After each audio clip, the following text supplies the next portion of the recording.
See, it is a simple, quick, and very efficient process. Epoxy glue provides a strong hold, ensuring the repair is long-lasting.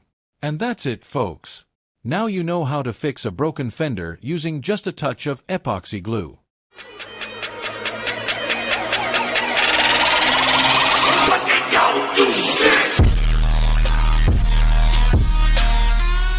Today we will demonstrate how to create a basic version of an electric soldering iron using a pencil. Although the pencil is a disposable item, we can transform it into a useful tool using simple materials that can be found at home. Let's start by sharpening the pencil with a knife, a skill that requires precision. Sharpening a pencil is not an easy task, but with care, we will achieve a good result. After sharpening the pencil, let's remove the copper wires from the exposed side of a charging cable. Inside this cable, we will find several copper wires that will be useful for our project. Let's twist them together to form a single thread. With the materials prepared, we will begin assembly.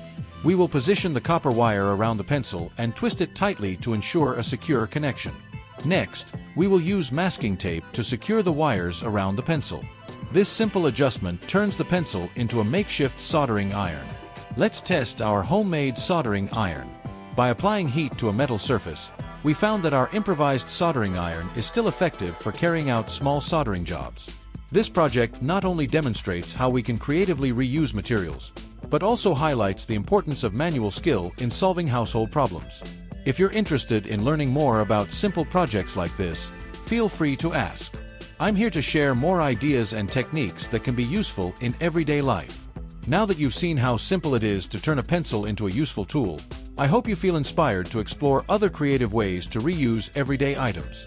With a little imagination and skill, we can find simple and effective solutions for various household needs. Now let's explore how to turn a pencil into a makeshift electric soldering iron. Although pencils are considered a disposable item, we can create a functional version at home using simple materials. Let's follow the step-by-step guide to carry out this project, which can be very useful in emergency situations. First, you need to sharpen the pencil. Use a sharp knife to shape the tip of the pencil. The sharpening technique requires precision to ensure an adequate result. This process can be challenging, but it is essential to preparing the pencil for its new role. Then remove the copper wires from a USB charging cable or similar. Copper wires are essential electrical conductors for our improvised soldering iron. Unwind the wires and twist them together to create a single, sturdy conductor. Now that the materials are prepared, let's start assembly. Wrap the copper wires around the pencil so that they are firmly fixed. Use masking tape to ensure the wires are securely attached around the pencil. This step is crucial to transforming the pencil into a functional soldering iron. After assembly, test the improvised soldering iron on a metal surface. Apply heat and watch as it melts the material, demonstrating its effectiveness. The simple soldering iron we created may surprise you with its ability to heat and solder. This project not only shows how we can create a useful tool with affordable materials, but also highlights the importance of creativity and practical knowledge. By mastering the art of improvisation, we can solve everyday problems economically and efficiently. I encourage everyone to try this project at home and brush up on your skills. With practice and dedication, we can expand our knowledge in electronics and maintenance, making the most of simple resources like a pencil and copper wires. I hope this tutorial has been enlightening and motivating. Share your experiences and discoveries as we explore the fascinating world of DIY projects together. I am available to answer questions and continue our practical learning journey. After this incredible learning experience, now let's explore the potential of the electric soldering iron. Many think of it as just a tool for simple welding, but with some techniques, we can achieve surprising results. Let's start by understanding how the electric soldering iron can go beyond expectations. By turning on the soldering iron, we are ready for our first experiment. We heat the tip until it reaches the ideal temperature for soldering. It is important to remember that welding with an electric iron is not limited to just basic connections. With my special technique, which I call my secret weapon, we can achieve a level of effectiveness comparable to traditional electric welding. The key is to properly prepare the part and choose the correct welding rod. During the heating process, observe how the welding rod melts and fuses perfectly with the base material. This not only ensures a solid connection, but also minimizes any brittleness in the welded joint. Compared to conventional electric welding, my method offers a notable advantage in terms of control and precision. We can weld delicate components without the risk of damage from excess heat. Now, let's explore an additional technique to further improve welding quality. Adding a saltwater solution before soldering can surprisingly strengthen the connection. This is a simple but powerful tip that can make a big difference on small-scale projects. We apply this solution using a fine needle to ensure even distribution over the area to be welded. The result is a more robust and reliable adhesion between materials. Repeat this procedure as many times as necessary to ensure that the welded joint is perfectly sealed. This meticulous approach not only increases the durability of the connection, but also significantly improves its strength. By mastering these simple techniques, we can transform the electric soldering iron into a versatile tool for a variety of applications. From home repairs to more complex hobby projects, the possibilities are endless when it comes to welding with precision and confidence. We concluded our experiment successfully, demonstrating that, with the electric soldering iron and the correct techniques, we can achieve welding results comparable to those obtained with more sophisticated methods. Try it yourself and discover the full potential of this versatile tool. I hope you liked the last trick, and before moving on to the next trick, leave your like and subscribe to the channel, and let's explore an interesting technique for modifying a soldering iron using a nail. To start, let's take an anchor like this, remove the top part, and then modify the nail. Although we can simply knock it down with a heavy hammer, this task is quite laborious. This soldering iron has been used for a long time. As you can see, the tip is a little worn. Although it still works, its use is not ideal. Therefore, today we are going to show you how to modify it. First, we position the modification we just made on the iron and tighten the screws to secure it. Once securely fixed, we connected the iron and tested it. It is worth noting that this electric soldering iron, which has an immediate effect, can also be used to repair a plastic bucket. First, we reinstall the screw in the iron and then we start repairing the bucket. After turning on the soldering iron, you can slowly repair the bucket. Of course, the damage to the plastic will be significant, leaving a visible depression on the surface. For a more effective repair, we need to fill this depression. A great way to fix it is to use specific size nails like ours. They are small but very efficient.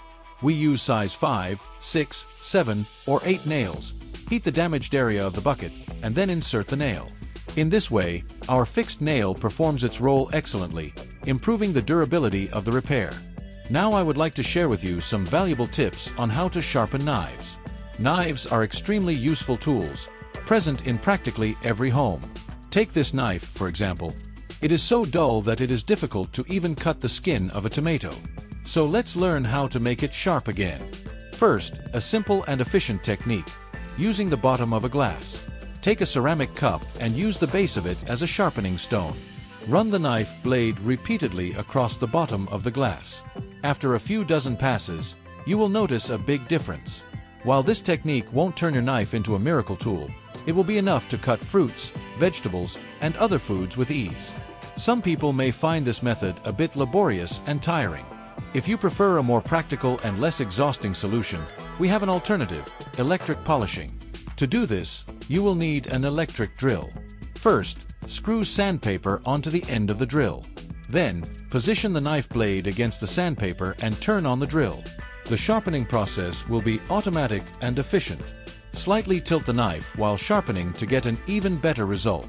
Another interesting tip is to use spark plugs, those small parts taken from cars and motorcycles.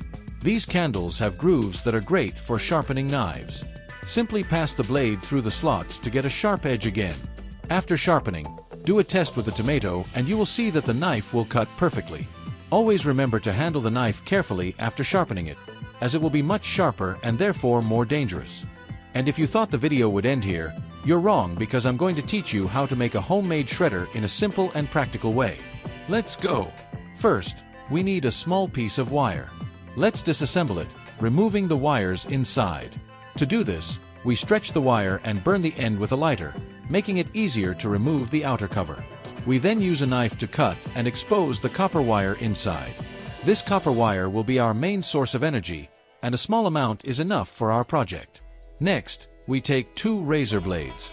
We pass the copper wire through the middle of the blades and fix it well. The objective here is to ensure that the copper wire is well positioned and that the blades are ready for cutting function. We then cut off any excess thread to ensure a safe and efficient finish. Now, we need 2 pieces of wooden chopsticks, which can be modified to serve as supports for the blades. We use pliers to cut the chopsticks to the appropriate size. The reason we cut the wood is to create a firm support for the blades to stay firmly in place and work efficiently. After preparing everything, we began final assembly. We position the blades at the ends of the chopsticks and adjust them well.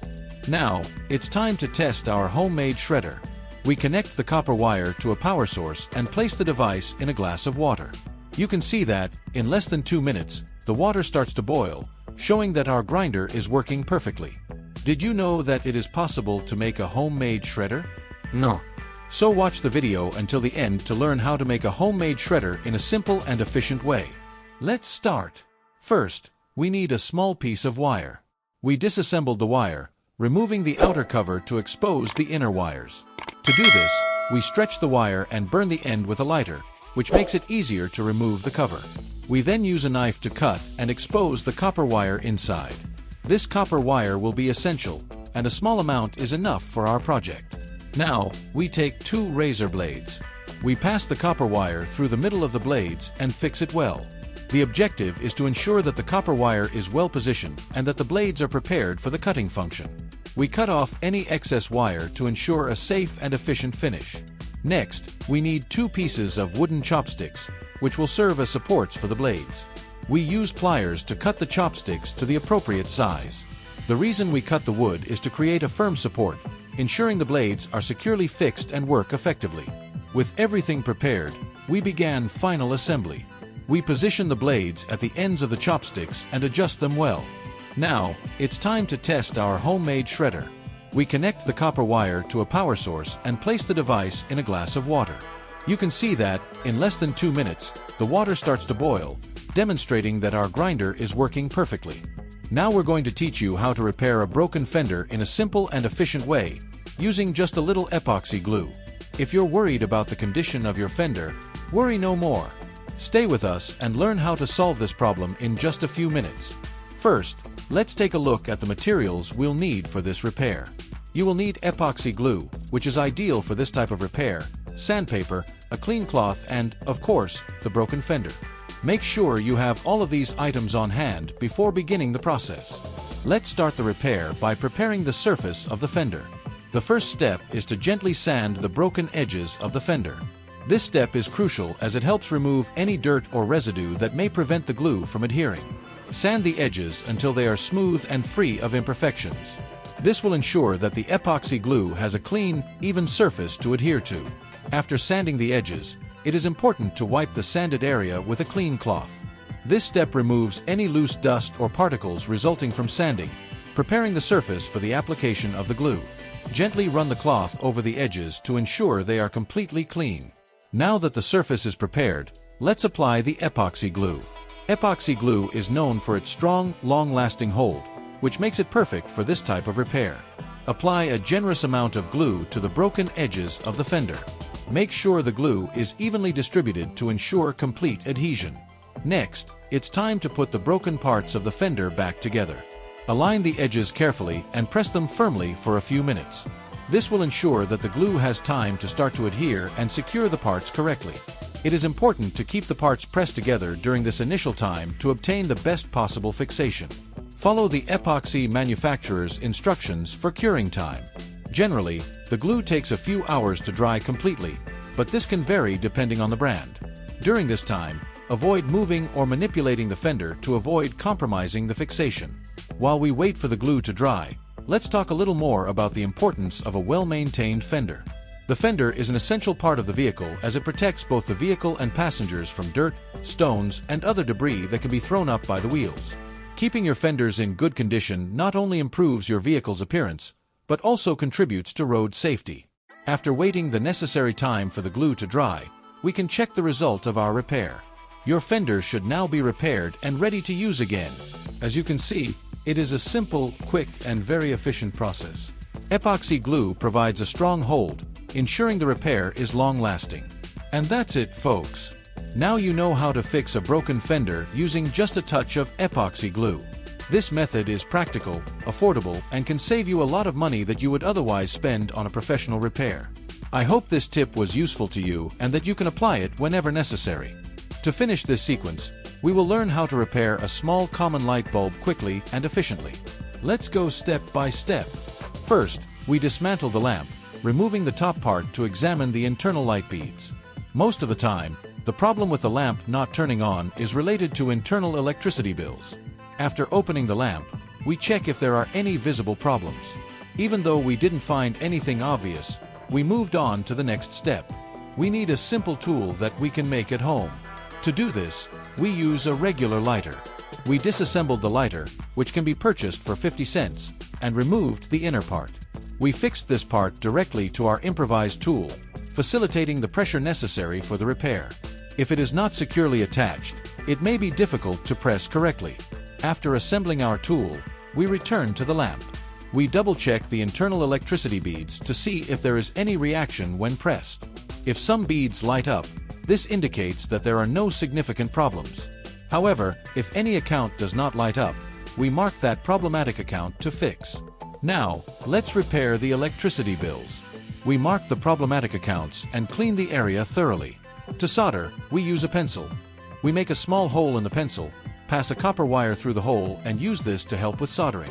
We connect the copper wire to the marked bead and test again. After connecting, we turn on the lamp and check the result. And that's it, the lamp shines again, demonstrating that the repair was successful. I hope these tips have been useful and that you can repair your lamps at home without any difficulties. If you liked the video, don't forget to subscribe to the channel, share it with your friends, and leave a like. This helps us to bring you more interesting and practical content. To the next.